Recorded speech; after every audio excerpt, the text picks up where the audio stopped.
जो दाबोली एअरपोर्ट आसा आमच्या गव्हर्मेंटान आमकां एश्युरन्स दिल्लेलो आसा की दाबोली एअरपोर्ट हो उरतलोच म्हणून. पण आमचो एकूच फियर आसा की बाबा दाबोली एअरपोर्ट उरतलो, बट त्याच्या बरोबर फ्लायट जी आसा ती डायवर्ट जावची न्ही मोपा. आनी ज्यो पयलींच्यो फ्लायटी आसा ज्यो दाबोली चलतल्यो त्यो रावची थंयसर. मोपन फ्लायटी घेया तुमी, कित्याक हांगा जर फ्लायटी कमी जाल्यार लोकांचो बिजनस वयतलो. आमचे ते टॅक्सी कार भाव आसा, बाकीचे लोक ते एअरपोर्टाचेर कितलेशे लोक काम करता, लोडर आनी बाकीचे भाशेन. कित्याक हो सगळो एक सेटबॅक बसतलो, अरावंड एक 10,000 लोक अनएम्प्लॉयड जातले.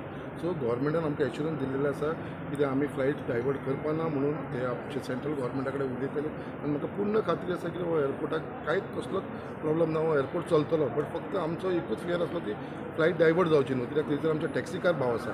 ते टॅक्सी कार भाव येलो ब्लॅक टॅक्सीवाले आसा, लोकल टॅक्सीवाले आसा, ते तेजेरूच आपले लायफ आपली फॅमिलीक थंयसर जिवीत धरला, कित्याक हेजेरूच धंदो करून.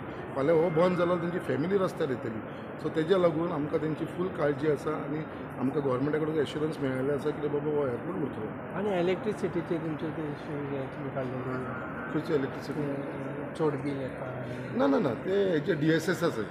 DSSच्या भितर थोडी आमचे जे सिनियर सिटीजन आसा पळय तेंची नांवां तांकां पयशे येवपाचे स्टॉप जाल्लेले आसा, कित्याक ती हाय इलेक्ट्रिसिटी बील तांकां येता म्हणून दे आर नॉट कन्सिडरींग देम. मागीर तेंची एज डिफरन्साक लागून थोड्यांचो थंब लागना म्हणून. सो हे इश्यूज आसा, हे इमिजिएटली सॉर्ट आवट जातले. हेजे भितर म्हाका मातसो दुबाव. आनी ते रेस्टॉरंट्स आहा तेंचो इफेक्ट जाता दिसता? सगळ्यांक इफेक्ट जाता तो. एअरपोर्ट हे जावप म्हणल्यार सगळ्यांक. तेजे भितर रेस्टॉरंटूच येवना, खानावळ येवना, बाकीची चायची हॉटेल जावं, थंयसर बाकीचे लोक जो धंदो करता, बाकीची जी शॉपां आसा, हे सगळ्यांकूच तेजो इफेक्ट जातलो. सो हे आमकां एश्युरन्स मेळ्ळा आसा तेजो कांयच कसलोच इफेक्ट जावपा ना म्हणून. आनी म्हाका पूर्ण खात्री आसा की गव्हर्मेंट हे सगळें जाग्यार घालतलो.